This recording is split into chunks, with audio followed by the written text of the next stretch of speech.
तो सभी भाइयों एवं बहनों को नमस्कार। स्वागत है आपका आपके अपने चैनल सक्सेस जंक्शन एक कदम सफलता की ओर में।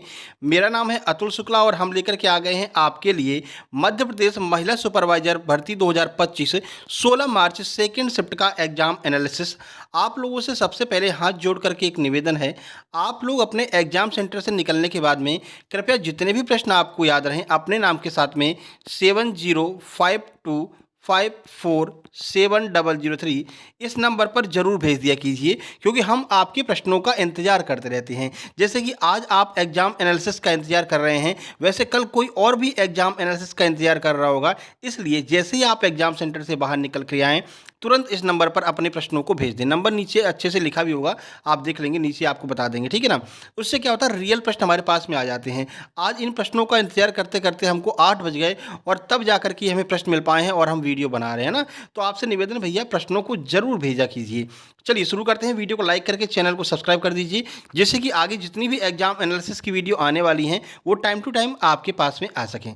चलिए देखिए, सबसे पहले आपको बता दें, जिन्होंने हमारे सुपर सिलेक्शन नोट्स लिए हैं वो यहाँ पर टॉप कर रहे हैं, अच्छे नंबर लेकर के आ रहे हैं। आप यहाँ पर देख सकते हैं 179 नंबर एक दीदी के आए हैं, ठीक है। और केवल 4 दिन इन्होंने सुपर सिलेक्शन नोट्स पढ़े हैं। आप यहाँ पर स्क्रीनशॉट में देख सकते हैं कि इन्होंने सारे के सारे सुपर सिलेक्शन नोट्स ले रखे हैं, ठीक है। इसके बाद में इससे पहले भी 169 नंबर एक दीदी के आए थे, इन्होंने भी सारे सुपर सिलेक्शन नोट्स ले रखे थे। इसके बाद में विवेक जी हैं, इनके 178 नंबर आए हैं, ठीक है। और केवल 5 दिन में ही इन्होंने सुपर सिलेक्शन नोट्स कंप्लीट किए थे और इनके भी 178 नंबर आए थे। इसके अलावा यहाँ पर सानिया खां एक दीदी हैं, यहाँ पर आप देख सकते हैं इनके 182 नंबर आए थे, इन्होंने भी सुपर सिलेक्शन नोट्स ले रखे हैं।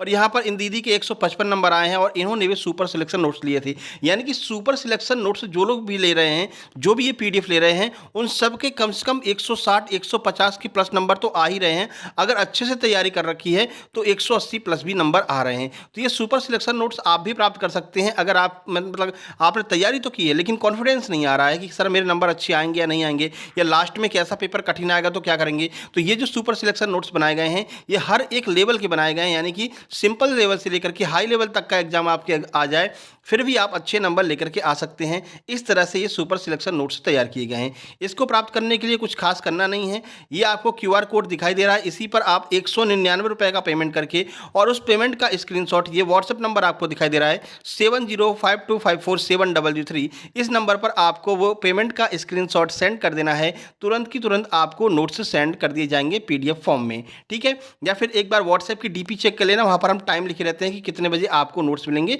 एक बार डीपी भी चेक कर लीजिएगा। तो जिन लोगों की भी अच्छी खासी तैयारी हो गई है फिर भी नंबर कम आ रहे हैं टेस्ट में, या जिनकी बिल्कुल भी तैयारी नहीं हुई है लेकिन अभी भी 2 दिन का या फिर 3 दिन का टाइम बचा हुआ है उनके एग्जाम में, तो आप ये सुपर सिलेक्शन नोट्स लेकर के 10-10 12-12 घंटे भी पढ़ करके ये नोट्स कंप्लीट कर लीजिए बस, ठीक है। अब वो आपके ऊपर डिपेंड करता है कि आप कितनी जल्दी इन नोट्स को कंप्लीट करते हैं। इनको कंप्लीट करके एग्जाम देने जाइए, आप देखेंगे कि अभी जो आपके नंबर आए थे उससे 20 से 25 नंबर ज़्यादा ही आपके एग्जाम में आएंगे। और प्रूफ आपको दिखाई दे रहा है, इन सब लोगों के इन्हीं सुपर सिलेक्शन नोट्स की मदद से नंबर आए हैं। यहाँ पर आप सुपर सिलेक्शन नोट्स की फोटो भी देख सकते हैं, ठीक है। तो आप लोग तुरंत मंगा लीजिए। चलिए अब आज शुरू करते हैं। आज के जो प्रश्न हमारे पास में आए हैं, ठीक है, आप भी अपने प्रश्नों को, ये व्हाट्सएप नंबर है, इसी व्हाट्सएप नंबर पर अपने नाम के साथ में आपको सेंड कर देना है। तो तुरंत अपने प्रश्नों को सेंड कर दिया कीजिए। चलिए आज देखो, सुबह क्या पूछा था, डिप्थीरिया का टीका पूछा था और इस शिफ्ट में आपसे पूछ लिया डिप्थीरिया के लक्षण क्या होते हैं। देखो डिप्थीरिया को ही हम गलघोटू बीमारी भी कहते हैं, ठीक है ना। तो बच्चों में डिप्थीरिया होता है, आपको हमने बताया था बच्चों में क्या होता है। जब बच्चों में डिप्थीरिया होगा तो ये जैसे कि ये बच्चा है, ठीक है, और ये बच्चे का गला है, तो डिप्थीरिया का जीवाणु क्या करता है, इस गले में एक जाला टाइप का बना लेता है, ठीक है। जाला बनने से क्या होता है, ये बच्चा ना तो खाना खा सकता है, ना ही दूध पी सकता है और सांस लेने में भी परेशानी आती है, इसलिए हम इसे गलघोटू बीमारी भी कहते हैं, ठीक है। देखो एक बात आपको बता दें, अब जो भी प्रश्न आ रहे हैं वो आपके डिटेल में पूछे जा रहे हैं, इसीलिए हमारे यहाँ से नंबर बच्चों के ज़्यादा क्यों आ रहे हैं, क्योंकि हम एक प्रश्न कराते हैं तो एक प्रश्न के बारे में पूरा डिटेल में आपको देखो जानकारी देते हैं ना। तो यही वजह है कि हमारे यहाँ से बच्चों के नंबर अच्छे आ रहे हैं, ठीक है। हमारा ये काम नहीं है कि एक क्वेश्चन बताया उसका आंसर बताया निकल लिए, हम पूरा डिटेल में आपको जानकारी देते हैं। अब जो प्रश्न आ रहे हैं वो बहुत डीपली प्रश्न आ रहे हैं, ठीक है ना। आज आपसे लक्षण पूछ लिए, फिर उद्देश्य पूछ लेंगे, फिर टीकाकरण का लक्ष्य क्या होता है, ऐसे प्रश्न आपको देखने को मिल रहे हैं। तो उसी हिसाब से हमने तैयारी भी आपकी कराई है। देखो तो डिप्थीरिया के लक्षण की अगर हम बात करें तो पूरे शरीर में अगर बात करें, अच्छा महसूस नहीं करेंगे, ठंड लगेगी, थकान या बुखार का एहसास होगा आपके शरीर में। इसके अलावा सांस संबंधी बात करें, अगर सांस में बात करें तो सांस फूलेगी, सांस लेने में समस्या समस्या आएगी, आवाज़ बोलने में समस्या आएगी। त्वचा की बात करें तो चकत्ते या फिर छाले पड़ जाएंगे त्वचा पर, आवाज़ फटना या बोलते समय आवाज़ सही से ना निकलना, तो ये सारे डिप्थीरिया के लक्षण होते हैं। गले की बात करें तो गले में दर्द होगा और निगलने में परेशानी होगी, तो ये सारे डिप्थीरिया के लक्षण हो सकते हैं। अब देखो, सुबह आपका डिप्थीरिया का टीका पूछ लिया था, तो चलिए डिप्थीरिया का टीका एक बार फिर से आपको जल्दी से बता देते हैं, क्योंकि ये प्रश्न लगातार रिपीट हो रहा है। ठीक है, तो डिप्थीरिया का टीका आमतौर पर टिटनिस और काली खांसी के साथ एक संयुक्त रूप से दिया जाता है, जिसे हम डीटीपी का टीका या फिर टीडीपी का टीका के रूप में जानते हैं। ये बच्चों को 2, 4, 6 महीने के अंतराल पर दिया जाता है। तो यही आपसे पूछा था कि जो आपका डिप्थीरिया का टीका है वो कब कब दिया जाता है, तो 2, 4, 6 महीने में दिया जाता है, 15 और 18 महीने और 4 और 6 साल की उम्र में भी दिया जाता है। वहीं बूस्टर की बात करें तो हर 10 साल पर डिप्थीरिया के लिए बूस्टर खुराक भी दी जाती है। ठीक है, तो इतनी सारी जानकारी आपको डिप्थीरिया के बारे में पता होना चाहिए, क्योंकि अब जो प्रश्न है वो डीपली आ रहे हैं, इसलिए आपको पूरा डिटेल पता होना चाहिए। देखिए, डायरिया को रोकने के लिए कौन सा टीका लगाया जाता है, तो डायरिया की वैक्सीन आपसे पूछी गई थी। सही आंसर रोटा वायरस हो जाएगा। रोटा वायरस के बारे में आपको डिटेल में बता चुके हैं, और जिन लोगों ने 199 की पीडीएफ ले रखी है उनको टीकाकरण की एक पीडीएफ मिली होगी, टीकाकरण। ठीक है, उसमें क्या होगा, टीकाकरण के टॉप 100 प्रश्न होंगे। उन टॉप 100 प्रश्नों को आपको पढ़ करके जाना है, क्योंकि टीकाकरण के अभी हम देख रहे हैं आज से जो शिफ्ट स्टार्ट हुई है, इससे पहले होली के पहले तो इतना क्वेश्चन नहीं आ रहे थे टीकाकरण से, लेकिन अब 3-4 हर जो शिफ्ट में देखने को मिल रहे हैं। तो टीकाकरण वाली पीडीएफ आप एक बार पढ़ करके जाइएगा। जो मेन टॉपिक है ना, उनके हमने टॉप 100 प्रश्नों की पीडीएफ बना रखी है, जैसे कि आपके एक्ट हो गए, जैसे कि पंचवर्षीय योजनाएं हो गई, ठीक है, जैसे कि प्रमुख योजनाएं हो गई, आपका टीकाकरण हो गया, इन सब की हमने, कंप्यूटर हो गया, इन सब की टॉप 100 की पीडीएफ दी है 199 के अंदर ही। ठीक है, तो 199 के जो कंप्लीट पैकेज है उसमें आपको बहुत सारी चीज़ें मिलने वाली। कंप्लीट थ्योरी मिलेगी चारों सब्जेक्ट की, कंप्लीट 10-10 प्रैक्टिस सेट मिलेंगे चारों सब्जेक्ट के, जो हमने 7 ब्रह्मास्त्र करा रखे हैं वो सातों ब्रह्मास्त्र की पीडीएफ आपको मिलेगी, सुपर मैराथन करा रखी चारों सब्जेक्ट की, सुपर मैराथन की पीडीएफ आपको मिल जाएगी, टॉप 100 की सारी पीडीएफ मिल जाएंगी। तो ये इसीलिए ये जो कंप्लीट पैकेज है, जो भी लोग इसको ले रहे हैं वो आराम से 160 प्लस स्कोर करके आ रहे हैं, तो आप लोग भी तुरंत मंगवा लीजिए।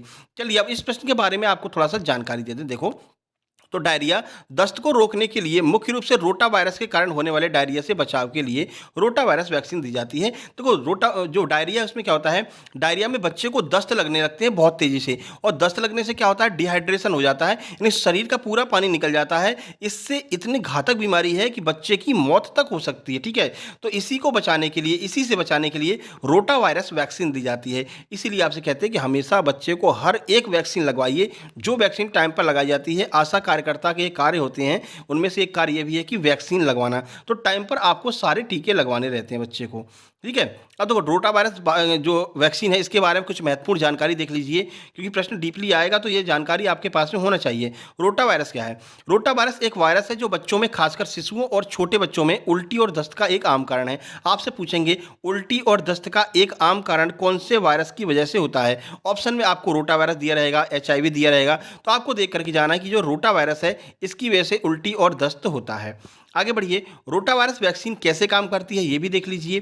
तो यह वैक्सीन रोटा वायरस से सुरक्षा प्रदान करती है, जिससे बच्चे रोटा वायरस संक्रमण से होने वाले दस्त से बच सकते हैं। ठीक है, ये वैक्सीन दी कब जाती है? तो रोटा वायरस वैक्सीन को आमतौर पर शिशुओं को जन्म के कुछ हफ्तों के अंदर ही दे दिया जाता है। तो ये सारी जानकारी आपको रोटा वायरस के बारे में हमने दे दी है। वीडियो कैसी लगी है कमेंट बॉक्स में कमेंट कीजिएगा और इसको शेयर कीजिएगा हर जगह। आगे बढ़ते हैं। देखो, बीसीजी का टीका सुबह पूछा गया था कि बीसीजी के लक्षण क्या होते हैं, और इस शिफ्ट में पूछ लिया कि बीसीजी का टीका कब लगाया जाता है। तो ध्यान रखना, बीसीजी का टीका जन्म के तुरंत बाद लगाया जाता है। अब बीसीजी के बारे में कुछ महत्वपूर्ण जानकारी देख लीजिए। बीसीजी का टीका शिशु को जन्म के तुरंत बाद या फिर अस्पताल से घर लाने के बाद लगाया जाता है। यह टीका टीबी की रोकथाम के लिए लगाया जाता है। कमेंट बॉक्स में कमेंट करके आपको ये बताना है कि पोलियो वैक्सीन के लिए एक दिन निर्धारित होता है, सप्ताह में एक दिन निर्धारित होता है, उस दिन का क्या नाम है? रविवार, सोमवार, मंगलवार, बुधवार। तो एक ऐसा निश्चित दिन होता है, आपने सुना भी होगा कि हमेशा उसी दिन पोलियो वैक्सीन पिलाई जाती है। तो वो दिन कौन सा है? कमेंट बॉक्स में कमेंट कीजिएगा। संडे, मंडे, ट्यूसडे, वेडनेसडे, जो भी इंग्लिश में चाहे हिंदी में, कमेंट बॉक्स में कमेंट कीजिएगा। ठीक है, चलो भैया, जन्म के तुरंत बाद बीसीजी का टीका लगाया जाता है। अब ये किससे रक्षा करता है? तो टीबी से हमारी रक्षा करता है। अब बीसीजी के टीके के बारे में महत्वपूर्ण जानकारी देख लो।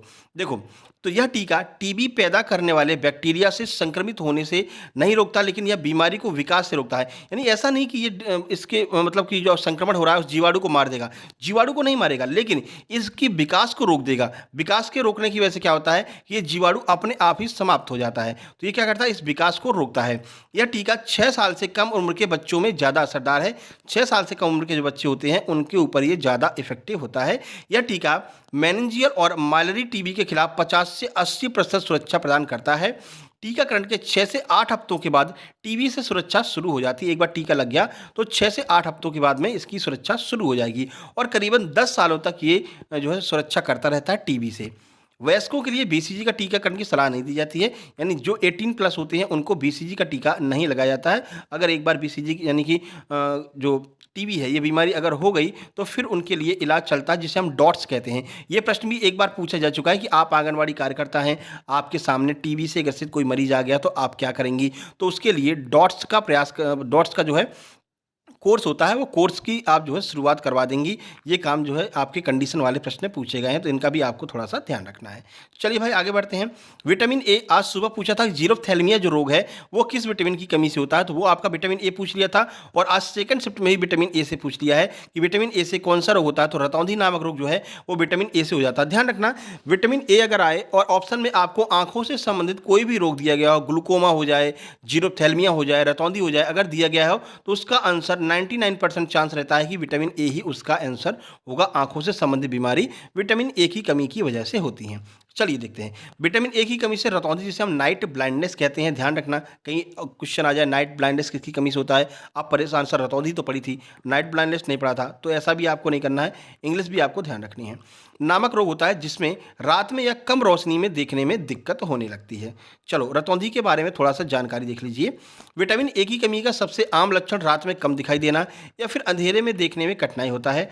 अन्य लक्षण कौन से हो सकते हैं, देखो अभी क्या है, देखो अब जो क्वेश्चन पूछ रहे हैं ना, अब वो ये क्वेश्चन समाप्त हो चुके हैं। भैया विटामिन बी की कमी से क्या होता है, डी की कमी से क्या होता है। अब ये पूछ रहे हैं कि कौन से रोग के क्या लक्षण होते हैं, ठीक है, कौन सा टीकाकरण कब लगाया जाता है, कौन सा टीका कहाँ लगाया जाता है, टीकाकरण के उद्देश्य क्या है। अब इस तरह से घुमा करके प्रश्न पूछ रहे हैं, इसीलिए हम आपको बढ़िया से समझाते हैं। आप हमारी जितनी भी ब्रह्मास्त्र देखोगे, ब्रह्मास्त्र 7 हमने करा रखी, सातों ब्रह्मास्त्र आपको यूट्यूब पर मिल जाएंगे। सर्च करेंगे ब्रह्मास्त्र बाई शुक्ला सर या फिर ब्रह्मास्त्र बाई सक्सेस जंक्शन, तो पूरी आपको मिल जाएंगे सारे ब्रह्मास्त्र। सारे ब्रह्मास्त्र पढ़ करके जाना है, सारी सुपर मैराथन लगा करके जाना है, क्योंकि हमने बहुत अच्छे से समझाया है और वही यहाँ पर हमारे छात्रों के काम आ रहा है। जिन लोगों ने पीडीएफ ली है, पीडीएफ में भी आपको डिटेल में समझाया गया है, तो वही सारी चीज़ें काम आ रही हैं और हमारे छात्र अभी भी बहुत अच्छे नंबर लेकर के 150 प्लस नंबर तो हर एक छात्र के आ रहे हैं, ठीक है।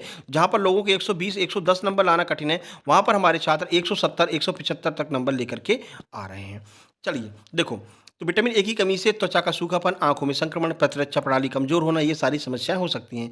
महत्व क्या है, तो विटामिन ए आंखों की स्वास्थ्य और त्वचा के स्वास्थ्य और प्रतिरक्षा प्रणाली के लिए बहुत ज़्यादा जरूरत होता है। सर सब कुछ बता दिया, अब ये बता दो कि हम प्राप्त कहाँ से करेंगे, तो स्रोत देख लीजिए। विटामिन ए हरे पत्तेदार सब्जियों, गाजर, शकरकंद और दूध जैसे खाद्य पदार्थों में पाया जाता है, तो यहाँ से आप प्राप्त कर सकते हैं। मे भी आगे ये प्रश्न बनना शुरू हो जाए कि विटामिन ए का स्रोत क्या है, तो स्रोत आप ये बता देंगे। कौन सी बीमारी होती है, रतौंधी होती है, जीरोथैलेमिया होता है, ग्लूकोमा होता है, आंखों का सूखापन, ये सारी चीजें आपको पढ़ा रखी हैं। आगे बढ़िए, पेंटावेलेंट टीके से पूछा गया था। पेंटावेलेंट टीके के बारे में सब कुछ बता रखा है। तो दीदी ने जो प्रश्न भेजा उन्होंने ये बताया था, सर पूछा गया था पेंटावेलेंट टीका में जो हिब टीका होता है वो हिब टीका पेंटावेलेंट के अंतर्गत आता है या नहीं आता है, यह पूछा गया था। तो चलिए देख लेते हैं पेंटावेलेंट में कौन कौन से टीके आते हैं, ठीक है। इसको काट दो, देखो तो यहाँ पर देख लेते हैं डिस्क्रिप्शन। पेंटावेलेंट टीके में हिब टीका भी शामिल होता है, यानी ये कंफर्म है कि हिब टीका जो है वो पेंटावेलेंट के अंतर्गत ही आता है, ठीक है। जो बच्चों को हेमोफिलस इन्फ्लुएंजा टाइप बी नामक जो जीवाणु होता है इससे उनकी रक्षा करता है। तो आगे में भी पूछा जा सकता है कि हिब टीका किससे हमारी रक्षा करता है, बच्चों की रक्षा किससे करता है, तो ध्यान रखना हेमोफिलस इन्फ्लुएंजा टाइप बी से रक्षा करता है। गंभीर संक्रमणों से बचाता है जैसे कि मेनिंजाइटिस और निमोनिया, इनसे भी बचाने का काम जो हिब टीका है वो करता है। अब यहाँ पर पेंटावेलेंट पूछ रखा है, तो पेंटावेलेंट में कौन कौन से टीके आते हैं आइए देख लेते हैं, क्योंकि ये प्रश्न आगे बन सकता है। तो यह एक संयुक्त टीका है जो बच्चों को 5 बीमारियों से बचाता है। कौन कौन सी, डिप्थीरिया, काली खांसी, टिटनिस, उसके बाद में हेपेटाइटिस बी और हिब, इन 5 बीमारियों से रक्षा करता है पेंटावेलेंट, ठीक है ना। आगे बढ़िए, अगला प्रश्न। आईसीडीएस योजना आज सुबह भी पूछी थी, आज शाम को भी पूछी है। आईसीडीएस के बारे में आपको बता रखा है। इसका फुल फॉर्म होता है एकीकृत बाल विकास सेवा। आईसीडीएस योजना का मुख्य उद्देश्य 0 से 6 वर्ष तक के बच्चों, गर्भवती महिलाओं, स्तनपान कराने वाली माताओं के स्वास्थ्य और पोषण में सुधार करना है। पहले इन 3 लोगों को पर ही फोकस किया जाता था, लेकिन अब जो 18+ लड़कियां होती हैं, उनकी भी स्वास्थ्य की सुरक्षा की देखभाल, जो है किशोरियों की देखभाल भी आईसीडीएस के अंतर्गत की जाती है। अब ये 4 चीज़ों पर लागू हो गया है, ठीक है। साथ ही प्रारंभिक बचपन के विकास को भी बढ़ावा देना होता है। बच्चे यहाँ पर जाते हैं, आईसीडीएस में आपकी आंगनवाड़ी कार्यकर्ताएं भी शामिल हैं। आईसीडीएस में आंगनवाड़ी कार्यकर्ता को शामिल करते हुए यहाँ पर बच्चे जाते हैं, उनकी देखरेख वगैरह भी की जाती है, ठीक है। क्या उद्देश्य होता है? पोषण और स्वास्थ्य में सुधार करना। 0 से 6 आयु वर्ग के सभी बच्चों की पोषण एवं स्वास्थ्य स्थिति को सुधार किया जाता है। कुपोषण, मृत्यु दर और रुग्णता को कम करना, यह उद्देश्य होता है आईसीडीएस का। गर्भ माफ कीजिएगा, गर्भवती और स्तनपान कराने वाली महिलाओं की स्वास्थ्य स्थिति में सुधार करना, ठीक है। प्रारंभिक बचपन का विकास, ही आज सुबह भी आपको हम समझा चुके हैं, सुबह वाली वीडियो भी आप देख लेना। वही सामान्य ज्ञान की बात करते हैं। देखो आज प्रश्न कम मिले हैं, क्यों? क्योंकि देखो 2-3 लोग अगर भेज देते हैं तो हम वेरीफाई कर लेते हैं, हाँ ये प्रश्न आए हैं, इन्होंने भेजे, इन्होंने भेजे, यानी कि ये प्रश्न आया है, ठीक है ना। तो आप लोगों से निवेदन है भाई, प्रश्न जरूर भेजा कीजिए। क्या करना है, प्रश्न नहीं ऐसे याद आ रहे हैं तो भैया काफ़ी टाइम मिल जाता है बाद में, ठीक है ना। तो अपना हाथ पे थोड़ा सा लिख लो, ऐसे ऐसे करके। HIB आया था तो ऐसे लिख देंगे HI, ठीक है। उसके बाद में हिब आया था, HIB लिख देंगे, ठीक है ना। तो ये आप लिख करके ले आ सकते हैं, इतना तो आप खुद समझदार हैं, ठीक है ना। चलिए सामान्य ज्ञान की बात करें तो उज्ज्वला योजना का संबंध किससे है, यह पूछा गया था। एलपीजी कनेक्शन से संबंधित है उज्ज्वला योजना। जो प्रमुख योजनाएं हैं, प्रमुख योजनाओं के बारे में जो आपको पढ़ाया था, तो ये एलपीजी वाला हमने करा रखा था। और जो प्रमुख योजनाओं की अपनी वीडियो है वो 1 लाख व्यूज़ पार कर चुकी है, यानी कि 1 लाख लोग उसको देख चुके हैं, तो आप भी जरूर देखिएगा। चलिए देखते हैं। प्रधानमंत्री उज्ज्वला योजना भारत के गरीब परिवारों की महिलाओं के चेहरों पर खुशी लाने के उद्देश्य से केंद्र सरकार के द्वारा 1 मई 2016, डेट याद रखना, 1 मई 2016 को यह योजना शुरुआत की गई थी। इस योजना के अंतर्गत गरीब महिलाओं को मुफ्त में एलपीजी गैस कनेक्शन दिया जाता है। तो फ्री में एलपीजी गैस कनेक्शन किस योजना के अंतर्गत? उज्ज्वला योजना के अंतर्गत दिया जाता है।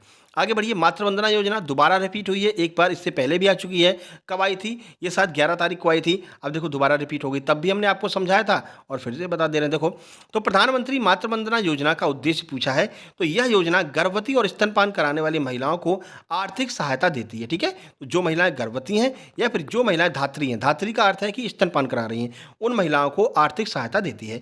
इस योजना के तहत पहले जीवित बच्चे के लिए 6,000 रुपए की आर्थिक सहायता दी जाती है। और यह योजना सभी आय वर्ग की गर्भवती महिलाओं पर काम करती है। ऐसा नहीं है कि केवल SC ST या फिर OBC के लिए, नहीं, सबके लिए है। पहले बच्चे पर 6,000 रुपए दिए जाते हैं, ठीक है। इस योजना की खास बातें देख लीजिए, क्योंकि उद्देश्य पूछा है तो आगे और आपसे डीपली इस योजना के बारे में पूछा जा सकता है। कमेंट बॉक्स में कमेंट करना है प्रधानमंत्री मातृवंदना योजना कब शुरू हुई थी, ये आपको डेट कमेंट बॉक्स में कमेंट करना है। चाहे तो ईयर कमेंट कर दीजिए या फिर आप जो है डेट भी कमेंट कर सकते हैं, ठीक है। और तेरी आंसर ही लिख दिया, ठीक है, देख लिया तो भी लिख दो, ठीक है।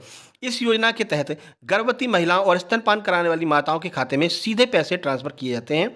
इस योजना का मकसद गर्भवती महिलाओं को आर्थिक सहायता देना और मातृत्व के दौरान वित्तीय जो स्थिरता है उसको सुनिश्चित करना होता है। इस योजना के तहत दूसरे बच्चे के लिए भी आर्थिक सहायता दी जाती है। पहले बच्चे पर 6,000 रुपये दिए जाते हैं और दूसरे बच्चे पर भी पैसा दिया जाता है, अगर वह लड़की होगी तो। गर्भपात या फिर मृत जन्म के मामले में लाभार्थी को भविष्य में किसी भी गर्भावस्था की स्थिति के लिए नए लाभार्थी के रूप में माना जाएगा। यानी कि देखो ऐसा नहीं है कि जैसे एक बच्चा हुआ, ठीक है, और किसी कारणवश दुर्भाग्यवश वो बच्चा खत्म हो गया, मृत हो गया, तो ऐसे में ये नहीं माना जाएगा, इसको पहला बच्चा नहीं माना जाएगा, ठीक है। तो अगली बार जो दूसरा बच्चा होगा उसको हम पहला बच्चा मान करके 6,000 रुपये लाभ प्रदान करेंगे। ये कंडीशन बना करके आपसे आगे प्रश्न पूछा जा सकता है। आगे बढ़िए। कंप्यूटर के 6 से 7 प्रश्न आ रहे हैं और वही गिने चुने टॉपिक हैं जहाँ से प्रश्न आ रहे हैं। कंप्यूटर की PDF हमने दे रखी है 199 के अंदर, वो PDF पढ़ करके जाना। 3 PDF हमने कंप्यूटर की दी है, जिसमें 150 प्रश्न अलग से दिए हैं। उसमें MS एक्सेल है, MS पावरपॉइंट है, इंटरनेट है, ठीक है, ये सारी चीज़ें हैं, तो उसको जरूर पढ़ करके जाना, ठीक है। देखो तो क्या प्रश्न पूछ रहे हैं, MS वर्ड में एक्सटेंशन क्या होता है, तो .docx होता है, ये आपको बता रखे हैं। एक्सटेंशन से प्रश्न आ रहे हैं, इंटरनेट से प्रश्न आ रहा है, हार्डवेयर सॉफ्टवेयर क्या होता है, ठीक है। MS ऑफिस से 1 से 2 प्रश्न आ रहे हैं, MS एक्सेल से 2 प्रश्न आ रहे हैं। तो ये आपको देख करके जाने 4 टॉपिक, ठीक है। PDF आपको दे रखी है, आप वहाँ से कंप्लीट कर सकते हैं। मैथ की बात करते हैं तो मैथ के वही गिने चुने 5 से 6 प्रश्न आ रहे हैं और बहुत लड्डू प्रश्न आ रहे हैं, ठीक है, एकदम सिंपल आ रहे हैं। कुछ प्रश्न हमको मिले हैं, आइए देख लेते हैं। सिंपलीफिकेशन का एक प्रश्न आ रहा है जो बॉडमास वाला वाला होता है। वहीं अगर हम बात करते हैं, देखो एक आपका लाभ हानि से प्रश्न आ गया है। एक कुर्सी 600 में खरीदी जाती है तथा पुरानी होने की वजह से 500 में बेच दी जाती है, ठीक है। एक महीना बैठे, लगा यार पुरानी हो गई, कोई खरीद रहा है क्या? हाँ भैया वो खरीद रहा है, उसको जरूरत है, बेच दो। 500 में बेच दी। अब लाभ और हानि प्रतिशत आपको बताना है। बता रखा था बेस वैल्यू 600 हो जाएगी, दोनों का अंतर ऊपर लिखेंगे तो 600 में से 500 गया, 100 बचा, 100 ऊपर आ गया। बेस वैल्यू यानी कॉस्ट प्राइस को नीचे रखेंगे, 600 नीचे रख दिया। अब लाभ हानि प्रतिशत ज्ञात करने के लिए 100 का गुणा करते हैं, बस कर दो गुणा, 0 से 0 गया। लो अब 6 का भाग 100 में दो, 2 से काटो, 50 आ गया। 50/3 ये आपका आंसर हो जाएगा। 16 सही, 2/3 आपको आंसर में दिया गया होगा। इस तरह से आप इन प्रश्नों को सॉल्व कर सकते हैं।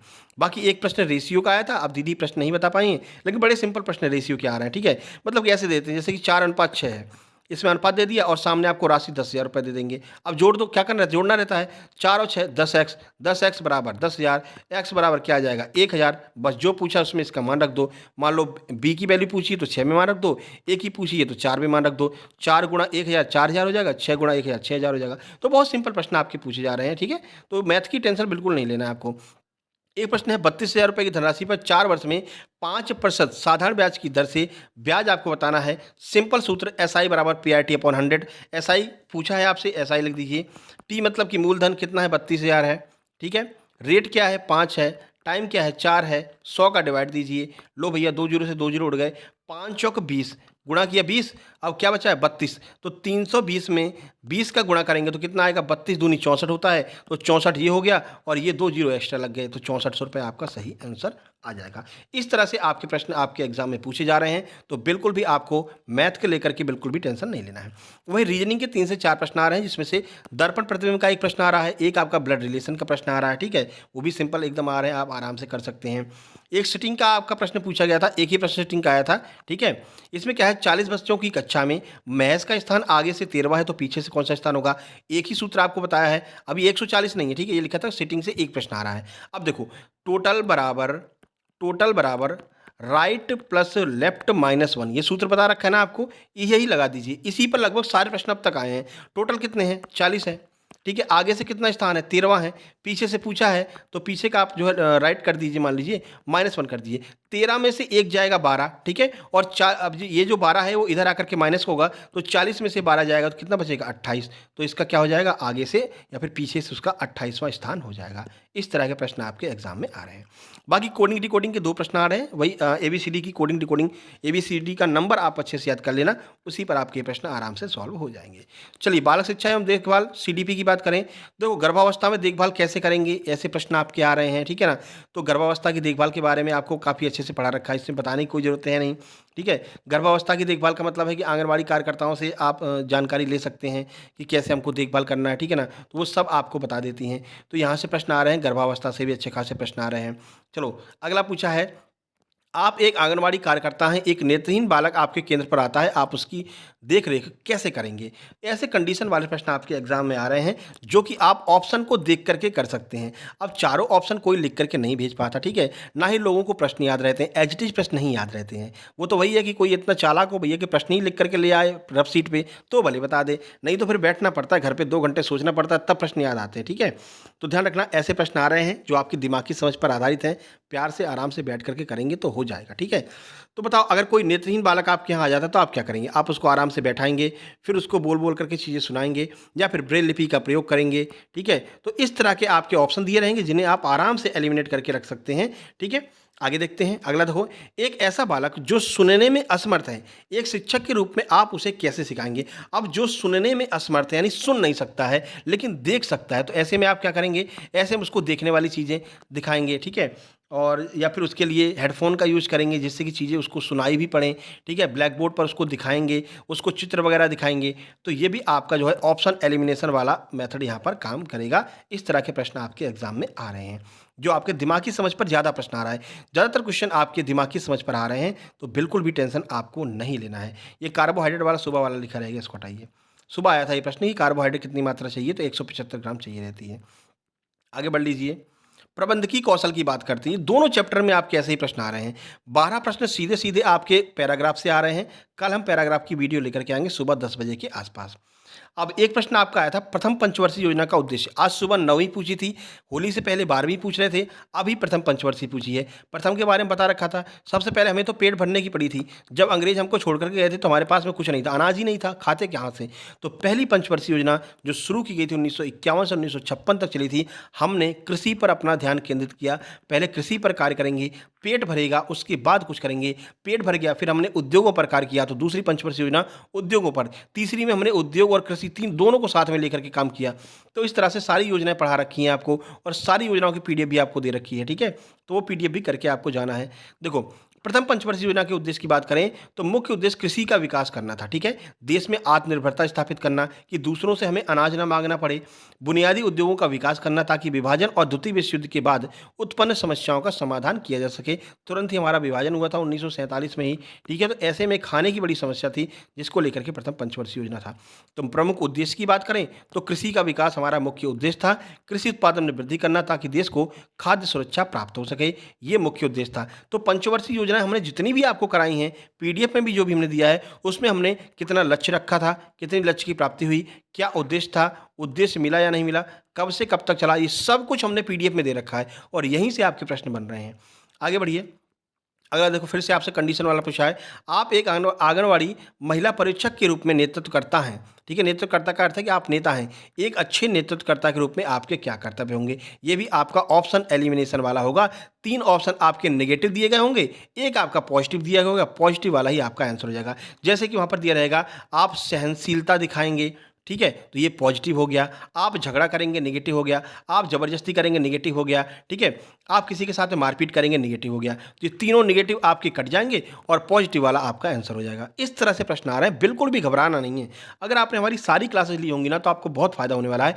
ब्रह्मास्त्र 8 और ब्रह्मास्त्र 9 ये पिछले 2 दिनों में हमने कराया है। परसों ब्रह्मास्त्र 8 कराया था, और कल ब्रह्मास्त्र 9 कराया है। दोनों की वीडियो देख करके जाइए, वहाँ पर ये कंडीशन वाले काफ़ी प्रश्न हमने कराए हैं, जो एज इट इज आपके एग्जाम में आए थे। तो कुछ दीदी लोगों ने लिख करके वो लिख ले आई थी, मतलब वेबसाइट पे ही लिख ले आई क्वेश्चन, ठीक है।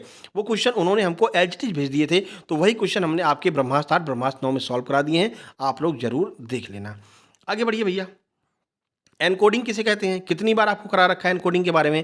एनकोडिंग, आप अपनी भाषा में प्रतीकों का, चिन्हों का प्रयोग करके कोई मैसेज लिख रहे हैं, और फिर सामने वाला उसको पढ़ रहा है, तो आपने जो काम किया है इसे हम एनकोडिंग कहेंगे। सामने वाला जो काम कर रहा है, उसको पढ़ रहा है, डिकोड कर रहा है, तो उसे क्या कहेंगे, डिकोडिंग कहेंगे। यही एनकोडिंग और डिकोडिंग में अंतर होता है।